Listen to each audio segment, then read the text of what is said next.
Hello everyone, welcome to Vajiram pointers prelims analysis. और इसमें हम कवर करेंगे 5 नवंबर से 7 नवंबर तक। ठीक है, तो पहला आर्टिकल देखते हैं। अब देखो, जापानीज रिसर्चर्स ने बना ली है वर्ल्ड की फर्स्ट वुडन सैटेलाइट जिसका नाम है लिग्नोसैट। अभी 5 नवंबर को रिलीज़ हो गई और ये जाएगी हमारी इंटरनेशनल स्पेस स्टेशन में। ठीक, फिर वहाँ से इसे ऑर्बिट में रिलीज़ कर दिया जाएगा। ये बहुत छोटी है साइज़। ठीक है, इसका साइज़ जो है इंचेस में है। अब ऐसा नहीं है कि हम वुड यूज़ नहीं करते हैं। जो भी हम रॉकेट सेंड करते थे उसमें जो हमारा क्रू बैठा रहता ना जहाँ पे, वहाँ पे हम क्या करते थे, कॉर्क के तौर पे वुड को यूज़ करते थे ताकि ये क्रू को थर्मली इंसुलेट करे जब री एंट्री होती थी रॉकेट की तब। ठीक, तो वुड हम ऑलरेडी यूज़ करते थे।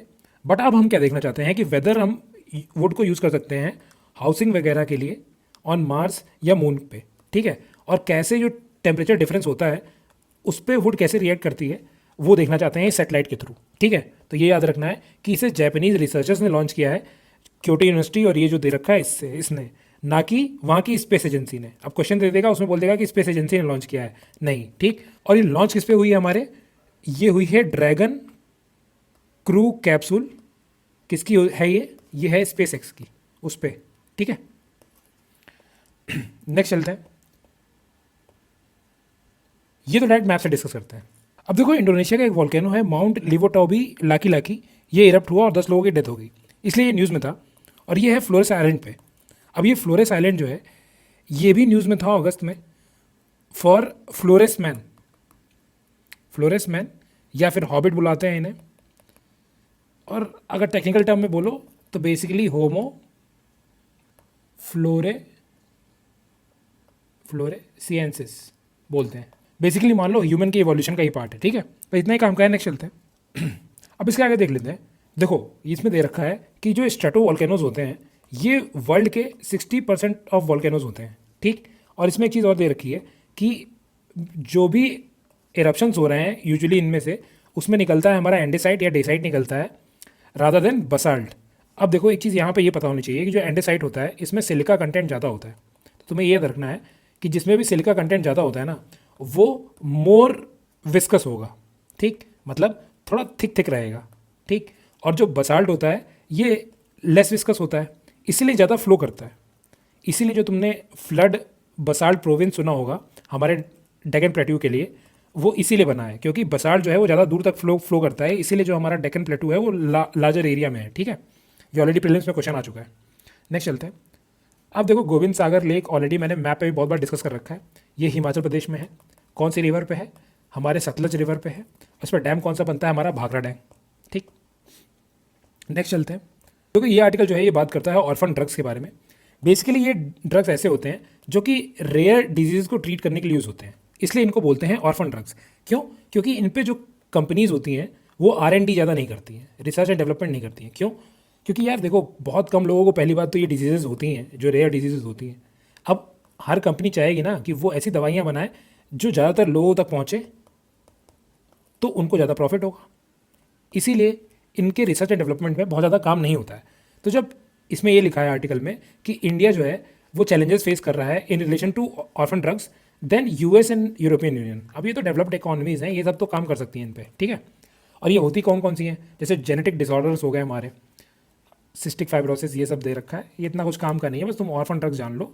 और एक चीज़ है कि देखो, हमारी एक पॉलिसी आई थी 2021 में, national policy on rare diseases. इसने कोशिश की थी रेयर डिजीजेस को डिफाइन करने की। ठीक, जिनका प्रेवलेंस रेट जो है वो लो होता है। बस इतना ही जानना जरूरी है। नेक्स्ट चलते हैं। अब देखो, ये जो आर्टिकल है ये बात करता है कि ग्लेशियर लेक्स जो है, तुमने एक ग्लेशियर लेक आउटबर्स्ट भी सुना होगा कि काफ़ी हो रहा है इंडिया में। अब ग्लेशियर लेक्स का जो साइज़ है वो इंक्रीज़ हो गया है 10% से, अगर हम 2011 और 2024 के बीच में देखें तो। ठीक, अब ये रिपोर्ट किसने दी है, ये हमारे सेंट्रल वाटर कमीशन ने दिया है। अब तुम्हें ये याद रखना है ये कोई स्टैट्यूटरी बॉडी नहीं है। ठीक, ये बस एक टेक्निकल ऑर्गेनाइजेशन है जो कि अटैच्ड ऑफिस की तरह काम करता है मिनिस्ट्री ऑफ जल शक्ति में। ठीक, अब एक और एजेंसी है नेशनल वाटर डेवलपमेंट एजेंसी। अब इसका काम क्या है, ये बेसिकली जो है हमारे सोसाइटी एक्ट में रजिस्टर्ड है। ठीक, और इसको 1982 में प्राइम मिनिस्टर ने बनाया था ताकि वाटर लिंकिंग प्रोजेक्ट जो है उनको देखा जा सके। तो वाटर लिंकिंग का नाम आएगा तो तुम्हें ये सेंट्रल वाटर कमीशन नहीं लिखना है, तुम्हें NWDA लिखना है। ठीक है, ये भी काम करती है मिनिस्ट्री ऑफ जल शक्ति के अंदर ही। ठीक है, नेक्स्ट चलते हैं। ऑल्सो नेशनल वाटर अकेडमी कहाँ पे है, वो पुणे में है। अब देखो हिमाचल प्रदेश के चीफ मिनिस्टर ने ये बोला है कि जो कालका शिमला नैरो गॉज है वो अब चलेगा ग्रीन हाइड्रोजन पे। ठीक, तो हमारे पास इसमें जानने का ये बात है कि कालका शिमला जो है नैरो गॉज है, इसको वर्ल्ड हेरिटेज साइट का दर्जा मिला था 2008 में। ठीक, क्यों मिला था? क्योंकि यहाँ की जो मल्टी आर्च है ना, ये जो प्रेजेंस है, इसकी वजह से ये वर्ल्ड का शायद लार्जेस्ट है। ऑल्सो यहाँ पे एक टनल है जो वर्ल्ड का लार्जेस्ट था उस टाइम पे जब कंस्ट्रक्ट हुआ था, बरोग वाला। ठीक, इतना याद रखो, यही बहुत है। नेक्स्ट जो है, हमारे डिफेंस मिनिस्टर ने तवांग में बेसिकली जो मेजर रेलेंग नाउ बॉब खातिंग थे, इनका एक म्यूजियम जो है उसको इन्होंने इनाग्रेट किया। ठीक, अब ये इंपॉर्टेंट क्यों है? क्योंकि इन्होंने ब्रिटिश के टाइम पे भी ब्रिटिशर्स को हेल्प किया था इन टैकलिंग जापानीज क्राइसिस। जब जापान अटैक कर रहा था बर्मा के थ्रू, तब इन्होंने बहुत ज़्यादा डिस्टिंक्टिव रोल प्ले किया था। इसलिए ऑल्सो ये एडवाइज़र के तौर पे काम करते थे। एक फोर्स थी सनकोल फोर्स। अब इस फोर्स को बनाया क्यों गया था? ताकि जो जापानीज इन्वेजन हो रहा है म्यांमार के थ्रू, उसको रोका जा सके। तो उस पर इन्होंने एडवाइज़र का रोल प्ले किया था। हमारे लिए जो काम का है मेनली कि इन्होंने तवांग को इंटीग्रेट कर दिया था इंडिया में। तुम्हें पता होगा कि अरुणाचल प्रदेश को कौन क्लेम करता है? हमारा चाइना क्लेम करता है। और बेसिकली उसमें जो तवांग रीजन है, इसको कुछ ज़्यादा ही क्लेम करता है वो। तो इन्होंने हेल्प किया था इंटीग्रेट करने को तवांग को इंडिया में। ठीक है, नेक्स्ट जो है निनगोल चाओ काओबो फेस्टिवल है। ठीक, अब ये फेस्टिवल इंपॉर्टेंट इसलिए है क्योंकि इसे मेतेई कम्युनिटी जो है वो सेलिब्रेट करती है। तुम्हें पता होगा कुकीज़ और मेतेईज के बीच में कन्फ्लिक्ट चल रही थी। ठीक, तो इसलिए बस ये फेस्टिवल अगर तुम्हें याद रहे तो ठीक है। निनगोल नाम से फेस्टिवल है, ये सेलिब्रेट होता है। बेसिकली हमारी जो मेतेई कम्युनिटी है ये सेलिब्रेट करती है। और मेतेई लैंग्वेज को ही हम मणिपुरी लैंग्वेज बोलते हैं, जो कि हमारे जो ऑफिशियल लैंग्वेज वाला शेड्यूल है उसमें है। ठीक है, और ये प्रेजेंट कहाँ पे है जो कम्युनिटी? ये बेसिकली हमारी मणिपुर स्टेट में है, उसके इन एंड अराउंड भी है। ठीक है, नेक्स्ट चलते हैं। अब यनाली ट्राइब न्यूज़ में क्यों थी? बेसिकली ये आंध्र प्रदेश की शेड्यूल ट्राइब है। यहाँ पे बेसिकली होता ये है कि जो बच्चे होते हैं यहाँ के, उन्हें बहुत किडनैप किया जाता है यहाँ पे, इसलिए ये फ्रीक्वेंटली न्यूज़ में आ जाती है। बस इतना ही जान लो कि यनाली ट्राइब जो है वो रिलेटेड है किससे है? वो आंध्र प्रदेश से रिलेटेड है। ठीक है, नेक्स्ट चलते हैं।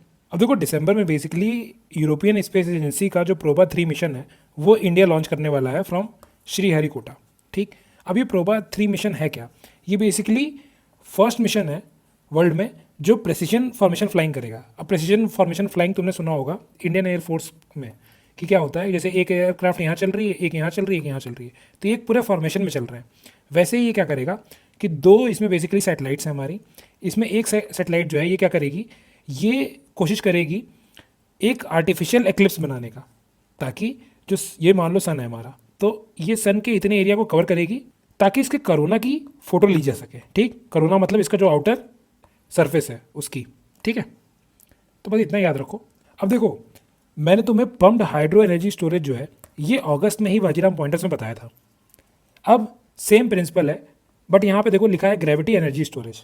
अब जैसे मान लो हमारी जो विंड एनर्जी है या फिर हमारी जो सोलर एनर्जी है, ये क्या करते हैं, दिन में बहुत ज़्यादा एनर्जी प्रोड्यूस करते हैं। अब मान लो हमारे पास एक्सेस एनर्जी हो गई। अब प्रॉब्लम क्या है कि अगर हम इसे बैटरी में स्टोर करेंगे तो बैटरी के साथ बहुत इश्यूज़ हैं कि अगर मान लो इतना बड़ा सोलर फार्म है तो हमें इसके लिए बहुत बड़ी बैटरी चाहिए होगी। तो एक ये बहुत बड़ा प्रॉब्लम है, इंफ्रास्ट्रक्चर का बहुत बड़ा प्रॉब्लम है। ठीक है, तो हम क्या करते हैं, हम सोचते हैं कि जो भी एनर्जी ये दिन में प्रोड्यूस कर रहा है एक्सेस, उससे क्या करें कि मान लो कहीं वाटर लिफ्ट कर लिया हमने उसको यूज़ करके। ठीक, अब क्या हुआ कि हमने एनर्जी का यूज़ करके वाटर को लिफ्ट कर लिया।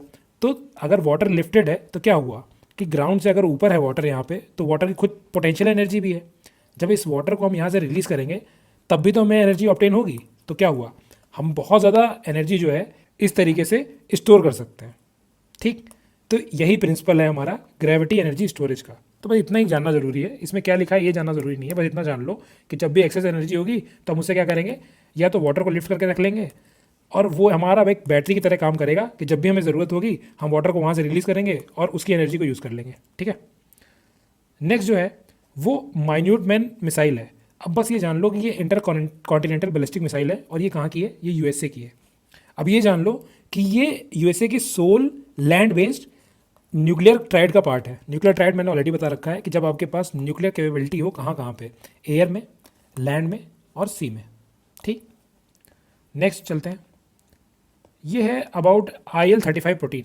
आप देखो ये कोई प्रोटीन कुछ काम का नहीं है, बेसिकली इसमें यह है कि इस प्रोटीन को यूज़ करके हम क्या कर सकते हैं, जो हमारा डायबिटीज़ टाइप 1 होता है उसको कंट्रोल कर सकते हैं, और ऑटो इम्यून जो डायबिटीज़ मेलाइटिस हो रहा है उसको कंट्रोल कर सकते हैं। अब ऑलरेडी तुमने अगर टेस्ट सीरीज दी होंगी तो तुम्हें पता होगा कि उसमें ये क्वेश्चन बहुत पूछते हैं कि टाइप 1 या टाइप 2 जो है इनमें से कौन ज़्यादा कॉमन है। तो देखो टाइप 2 जो है ये ज़्यादा कॉमन है, और ये बेसिकली एडल्ट में होता है, ठीक। और टाइप 1 जो डायबिटीज़ होता है ये बेसिकली चिल्ड्रन और एडोलसेंट्स को इफेक्ट करता है। अब इसी में एक टर्म दे रखा है ऑटो इम्यून डायबिटीज़। अब ये क्या होता है, बेसिकली जब हमारा इम्यून सिस्टम जो है वो अटैक करने लगे हमारे जो इंसुलिन प्रोड्यूसिंग जो सेल्स हैं उनको, तो क्या होता है, इसे हम बोलते हैं ऑटो इम्यून डिजीज़, ठीक है। बस इतना ही काम का है, नेक्स्ट चलते हैं। अब देखो विजिबल एमिशन लाइन कोरोनोग्राफ। अब ऑलरेडी मैंने तुम्हें आदित्य L1 मिशन डिटेल में बता रखा था वाजीराम पॉइंटर्स में ही अगस्त में, तो उसे रिवाइज करो, ठीक है। और उसका एक जो पेलोड है हमारा वो है हमारा ये कोरोनाग्राफ। अब कोरोनाग्राफ होते क्या है, बेसिकली क्या करते हैं, जैसे ये जो मैंने अभी पहले बताया ना प्रोबा मिशन में, सेम कंसेप्ट है कि क्या करेंगे, बाकी सबको ढक देंगे ताकि हम कोरोना को ऑब्जर्व कर सकें, जो आउटर लेयर है हमारे सन की उसको ऑब्जर्व कर सकें, ठीक। तो उसी में कुछ इसने ऑब्जर्वेशन किए हैं, इसीलिए फिर से न्यूज़ में है। अब देखो इंटरनेशनल एनर्जी एजेंसी न्यूज़ में क्यों है, क्योंकि इसने बोला है कि क्लीन एनर्जी टेक्नोलॉजीज़ के लिए जो पैसे लगेंगे वो ऑलमोस्ट 2 ट्रिलियन हो जाएंगे बाय 2035। अब ये बेसिकली हमारे मेंस में तुम इसे कोट कर सकते हो, ठीक, क्योंकि ये एक इंपॉर्टेंट ऑर्गेनाइजेशन है। बस तुम्हें प्रीलिम्स के लिए याद रखना है कि ये एक इंटर गवर्नमेंटल ऑर्गेनाइजेशन है, और ये आती किसके अंदर है, organisation for economic cooperation and development के अंदर, ठीक। और ये बनी कब थी, ये बनाई गई थी जब 1973-74 का ऑयल क्राइसिस हुआ था, जिसमें क्या हुआ था, जो हमारी बेसिकली जो मिडिल ईस्ट कंट्रीज़ हैं उन्होंने बेसिकली ऑयल एम्बार्गो लगा दिया था, ठीक, जिसकी वजह से ऑयल के प्राइसेस काफ़ी बढ़ गए थे। तो उसी को बेसिकली टैकल करने के लिए ये बनी थी एजेंसी 1974 में। तुम्हें बस इतना याद रखना है, ये काम करती है अंदर OECD, ठीक है। और तुम्हें इसका मेंबर बनने के लिए OECD का मेंबर होना चाहिए, ठीक। इसीलिए इंडिया इसका मेंबर नहीं है, इंडिया इसका एसोसिएट मेंबर है, क्योंकि इंडिया OECD का मेंबर नहीं है, ठीक है। अब कौन कौन सी रिपोर्ट्स ये रिलीज़ करता है, अब देखो जिस भी रिपोर्ट में एनर्जी है वो बेसिकली यही रिलीज़ करता है, ठीक है। अभी शुरू में इसका काम जो था वो ऑयल एम्बार्गो वाले से रिलेटेड था, बट बाद में इसका मैंडेट जो हो गया वो थोड़ा चेंज हो गया, एनर्जी पॉलिसी में भी चला गया, ये ग्लोबल एनर्जी में जो भी चेंजेस आ रहे हैं उसके बारे में देखता है, तो वैसे ही इसका काम है। तो उसके हिसाब से देखो वर्ल्ड एनर्जी आउटलुक या world energy balance, energy technology या world energy statistics and net zero, तो ये दोनों याद रखना है, वर्ल्ड एनर्जी आउटलुक और ये world energy statistics and net zero, ठीक है। अब PM विश्वकर्मा स्कीम ये बेसिकली लॉन्च हुई थी 2023 में, तो तुम्हें क्या याद रखना है कि ये सेंट्रल सेक्टर स्कीम है, और इसको लॉन्च किसने किया है, MSME जो हमारी मिनिस्ट्री है उसने लॉन्च किया है, ठीक है। 5 साल के लिए लॉन्च हुई थी, 2023 से 5 साल जोड़ लो, ठीक। और ये क्या करती थी कि गुरु शिष्य परंपरा को बढ़ा रही थी। बेसिकली क्या है कि जो भी फैमिली बेस्ड काम हो रहा है उसको इंक्रीज़ करना चाहती थी, कि मतलब अगर फादर साहब या मदर जो हैं वो कोई ट्रेडिशनल काम जानते हैं तो उनके बच्चे भी ये काम सीखें, ठीक, ताकि ये क्राफ्ट जो है वो अलाइव रहे। ऑल्सो ये रूरल और अर्बन एरियाज़ दोनों को कवर करती है, और इसमें 18 ट्रेडिशनल जो क्राफ्ट्स हैं उनको कवर किया जाता है, ठीक है। बाकी वही सब है कि स्किल ट्रेनिंग करेंगे, वो सब कॉमन बातें हैं, ठीक है। अब ये स्नैक तो फालतू का स्नैक है ये बहुत कॉमन सा स्नैक है, ठीक, इसका नाम भी कॉमन कैट स्नैक है, लीस्ट कंसर्न है। अब बिहार के बेसिकली ये मिला है कहाँ पे, वाल्मीकि टाइगर रिजर्व में। तो बस इतना याद रखो कि वाल्मीकि टाइगर रिजर्व कहाँ पे है, बिहार में, बस, ठीक। नेक्स्ट चलते हैं। हाँ, तो विटामिन डी दे रखा है, मैं ये क्या ही बताऊँ इसे बस इतना याद रख लो, इसे कैल्सीफेरल भी बोलते हैं विटामिन डी को, और ये फैट सॉल्युबल विटामिन है। अब विटामिन A, D, E और K जो होते हैं ये फैट सॉल्युबल होते हैं। बेसिकली बॉडी हमारी जो है इनको वैसे ही ऑब्जर्व करती है जैसे फैट्स को ऑब्जर्व करती है, ठीक। फैट्स को कहाँ स्टोर करती है, लीवर वगैरह में स्टोर करती है, वैसे ही इनको भी स्टोर किया जाता है वैसे ही, ठीक है। बाकी ये न्यूज़ में क्यों था, क्योंकि बोला कि विटामिन डी की डेफिशिएंसी से काफ़ी डिजीजेज होती हैं, ये तो कॉमन सी बात है ना, इसका क्या मतलब है, ठीक है। नेक्स्ट चलते हैं। अब देखो हम 7 नवंबर का डिस्कस कर रहे हैं, तो कुंभलगढ़ और टोडगढ़ रावली जो वाइल्ड लाइफ सेंचुरी है ये न्यूज़ में है, क्योंकि इसको NTCA ने, नेशनल टाइगर कंजर्वेशन अथॉरिटी ने इसको इन प्रिंसिपल अप्रूवल दे दिया है for it to be a tiger reserve, ठीक है। और दूसरा जो हमारा रणथंभौर नेशनल पार्क या टाइगर रिजर्व है ये न्यूज़ में है, क्योंकि यहाँ पे 23 टाइगर जो हैं वो मिसिंग हो गए हैं, ठीक। तो इसमें तो बस इतनी ही न्यूज़ थी, बट इसमें क्या है कि इसके लिए 11 मेंबर कमेटी बनाई गई है to check whether the prey base जो यहाँ पे है वो सफिशिएंट है कि नहीं for it to be a tiger reserve, ठीक है। अब रिवर्स देख लेते हैं इनकी इंपॉर्टेंट कौन कौन सी है। तो देखो ये जो रिवर दिख रही है तुम्हें, ये जो जा रही है ये है हमारी बनास रिवर, ठीक।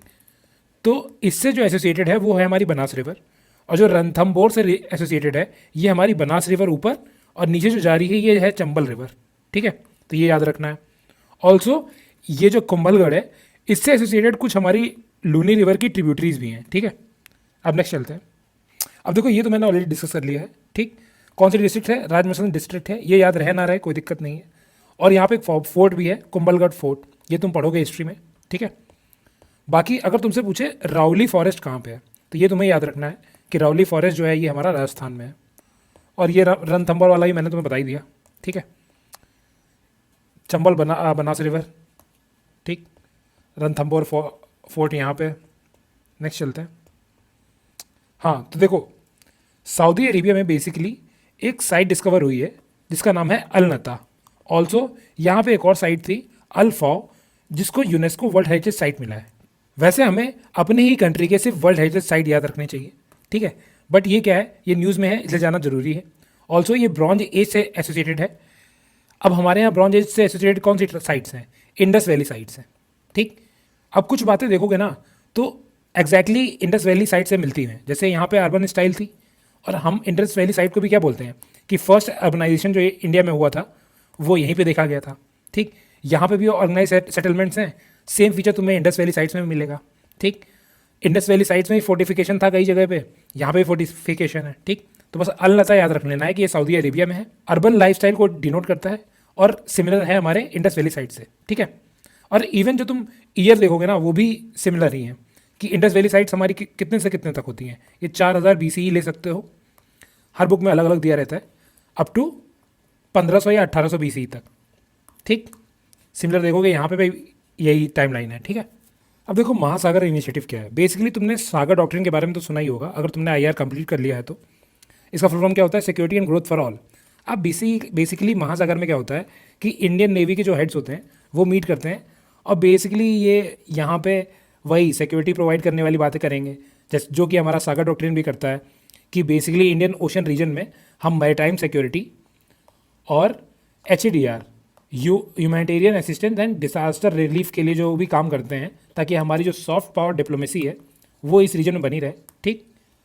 तो इसमें इतना कुछ काम का नहीं है। और बेसिकली जो तुम्हें ये कंट्रीज़ मिलेंगी वो तुम IR में पढ़ते हो, इंडियन ओशन रीजन फोरम, ठीक। वही कंट्रीज़ हैं ये, बेसिकली इंडियन ओशन के लिटोरल्स हैं, ठीक। नेक्स्ट चलते हैं। अब देखो यूनियन कैबिनेट ने अप्रूव कर दिया है PM विद्या लक्ष्मी स्कीम को, ठीक। तो देखो लक्ष्मी से तुम इतना याद रख लो कि इसमें कुछ पैसे का इन्वॉल्वमेंट है। अब बेसिकली क्या करेंगे कि इसमें हम लोन देंगे स्टूडेंट्स को ताकि वो हायर एजुकेशन को कंप्लीट कर सकें। अब किस बेसिस पे? जो यूनिवर्सिटी है या कॉलेज है उसकी रैंकिंग देखेंगे हम नेशनल इंस्टीट्यूशनल रैंकिंग फ्रेमवर्क में, ठीक है। अगर आप कॉलेज में जा गए हो तो गए ही होगे। कॉलेज की NIRF रैंकिंग की जाती है बाय मिनिस्ट्री ऑफ एजुकेशन, उसके बेसिस पे आपको लोन दिया जाएगा, वेदर गवर्नमेंट हो या प्राइवेट हो, ये दोनों कवर्ड हैं इसमें, ठीक। और जो लोन है वो कोलेटरल फ्री है, मतलब आपको कुछ भी गिरवी नहीं रखना है, कोई भी गारंटर नहीं देना है। क्यों नहीं देना है? क्योंकि देखो जो भी लोन अमाउंट होगा उसका 75% जो है वो गवर्नमेंट क्रेडिट गारंटी के तौर पे देगी। मतलब कि अगर आप डिफ़ॉल्ट करते हो तो गवर्नमेंट 75% आपका जो लोन है वो उस कंपनी को जो भी लोन दे रही है उसको सब्सिडाइज करेगी, ठीक है। और ये 75% वाला प्रोविजन कब तक है? जब तक आपने लोन लिया है 7.5 लाख तक का, ठीक है। और ऑल्सो अगर आपकी मतलब जो एनुअल इनकम है फैमिली की वो 8 लाख से कम है तो 3% इंटरेस्ट सबवेंशन भी मिलेगा। मतलब जो भी इंटरेस्ट लग रहा होगा, मान लो कि 11% इंटरेस्ट लग रहा है तो उसमें 3% कम लगेगा इंटरेस्ट रेट, ठीक है। 3 माइनस हो जाएगा। और ये जो माइनस होके मिलेगा ये कैसे मिलेगा? CBDC। बेसिकली तुमने सुना होगा कि गवर्नमेंट ने या फिर RBI कह सकते हो, RBI ने लॉन्च किया था क्या? डिजिटल करेंसी, वही है हमारी CBDC, ठीक है। अब इसको लॉन्च ही इसलिए किया गया था ताकि ट्रेसेबल बनाया जा सके इसको, ठीक है। इन सब प्रोविजंस को ट्रेसेबल बनाया जा सके। 3,600 करोड़ इसका जो आउटले है, ठीक। ऑलमोस्ट 7 साल के लिए स्कीम है और हर साल 1 लाख बच्चों को चुना जाएगा, तो टोटल 7 लाख बेनिफिशियरी होंगे इसके, ठीक है। नेक्स्ट देखते हैं। नेक्स्ट तो कुछ काम का नहीं है। बेसिकली जो वक्फ बोर्ड है ये ऑलरेडी इसमें डिस्कशन हो रखा है मेरा। कब? मैंने अगस्त में किया था, क्योंकि तब ये बहुत न्यूज़ में चल रहा था, क्योंकि इसमें कुछ चेंजेस किए जा रहे हैं, ठीक है। अब इन्होंने रिकॉग्नाइज किया है जो बेदार फोर्ट है उसमें कुछ प्रॉपर्टीज़ को आइडेंटिफाई किया है, ठीक। अब बेदार फोर्ट जो है ये एसोसिएटेड है हमारा बहमनी एम्पायर से, ठीक। ये इनकी सेकंड कैपिटल था। पहली कैपिटल कौन सी थी? गुलबर्ग थी, ठीक। गुलबर्ग को क्या बुलाते थे? दूसरा नाम क्या था गुलबर्ग का? ये असनाबाद, ठीक है। और इनके कंटेम्प्रेरी कौन थे बहमनी के? विजयनगर, ठीक। तो जब भी तुम हिस्ट्री में पढ़ो तो वहाँ एक बार बेदार फोर्ट को देख लेना। अब देखो ये फिर कोई मकड़ी आ गई बेसिकली ओकी नाविकस टिकड़ी, टिकड़ी से याद रख लो कि मकड़ी, अगर इतना बस नाम आ जाए और पूछे कि क्या है तो बस याद रहना चाहिए कि तो ये एक स्पाइडर है, ठीक है। बाकी कुछ काम का नहीं है इसमें। और स्पाइडर जो होते हैं वो आर्थ्रोपॉड्स होते हैं। अब आर्थ्रोपॉड्स का मतलब क्या हो गया? सेगमेंटेड बॉडीज होगी। इनका एक्सोस्केलेटन जो होता है मतलब बाहर की बॉडी होती है वो हार्ड होती है थोड़ी सी, और लेग जॉइंटेड होते हैं, ठीक। अब देखो इसमें कुछ कंपनीज के नाम लिखा हुआ है और बेसिकली ये बोल दिया है कि इंडिया ने कजाकिस्तान के साथ मिलकर एक जॉइंट वेंचर कंपनी लॉन्च की है। अब कुछ टाइटेनियम का ये काम करेंगे, तो ये सब जानना ज़रूरी नहीं है, पर इतना जान लो जो कजाकिस्तान है वो वर्ल्ड का लार्जेस्ट प्रोड्यूसर है किसका? यूरेनियम का, ठीक। और टाइटेनियम के केस में क्या है? ये थर्ड लार्जेस्ट इसके पास रिजर्व्स हैं, ठीक, और थर्ड लार्जेस्ट प्रोड्यूसर भी है, ठीक। और ये ओर्स प्रीलिम्स में आ चुकी हैं ऑलरेडी। इल्मेनाइट और यूटाइल किसकी ओर पूछा था? तो तुम्हें देखो वर्ड एसोसिएशन पता होना चाहिए, ये टाइटेनियम की ओर है। बाकी क्या है? एयरक्राफ्ट में यूज़ होती हैं, प्रोस्थेटिक डिवाइसेस में यूज़ होती हैं, क्योंकि ये हमारे फ्लैशी टिश्यूज से रिएक्ट नहीं करती हैं, ठीक है। अब देखो स्पाइनल मस्कुलर एट्रोपी जो है ये बेसिकली एक जेनेटिक डिजीज़ है, इसका कोई ट्रीटमेंट नहीं है, ठीक है। अब बेसिकली इसमें दो चीज़ें दे रखी हैं, एक दे रखा है कि डिजीज़ मॉडिफाइंग थेरेपी होती है और एक जीन रिप्लेसमेंट थेरेपी होती है। अब नाम से ही पता चल रहा है जीन रिप्लेसमेंट, बेसिकली क्या करेंगे हम डिफेक्टिव जीन्स को रिमूव करते हैं इसमें, और डिजीज़ मॉडिफाई में क्या करते हैं हम बेसिकली डिजीज़ का जो इम्पैक्ट है वो कम करने की कोशिश करते हैं जितना भी कम हो सके, ठीक है। बाकी इसमें कुछ जानने की ज़रूरत नहीं है, ये सब बकवास है, ठीक। अब देखो महाकुंभ होने वाला है कब? जनवरी 13 से लेके 26 तक। ये भी कोई काम का नहीं है प्रीलिम्स के लिए, बट इतना जान लो कि 4 लोकेशन पे होता है, हरिद्वार, उज्जैन, नासिक और प्रयागराज, ठीक। और ये जो चारों जगहें हैं ये रिवर से एसोसिएटेड हैं। शिप्रा रिवर हो गई, गोदावरी रिवर हो गई, गंगा रिवर हो गई, ठीक है। ये सब तो याद रहना चाहिए ये सब तो वैसे पता ही होगा। बस इसमें कुछ एक्स्ट्रा चीज़ें ये दे रखी हैं कि देखो जो जेम्स प्रिंसेप था तुम्हें ये पता होगा, इसी ने बेसिकली पता लगाया था अशोका के बारे में, जो अशोका के पिलर्स थे उससे ये रिलेटेड है, ठीक है। तो इसने कुंभ मेला पे भी कुछ लिखा हुआ है, पर इतना ही पता होना चाहिए, ठीक। बाकी मौर्य गुप्ता पीरियड पे भी होता था ये, और चोला और विजयनगर एम्पायर ने इसको रॉयल पैट्रोनेज दिया था, ठीक। इवन अकबर भी पार्टिसिपेट करता है महाकुंभ में, ठीक है। इसको टॉलरेंस में तुम एग्जाम्पल के तौर पे लिख सकते हो, रिलीजियस टॉलरेंस में, ठीक है।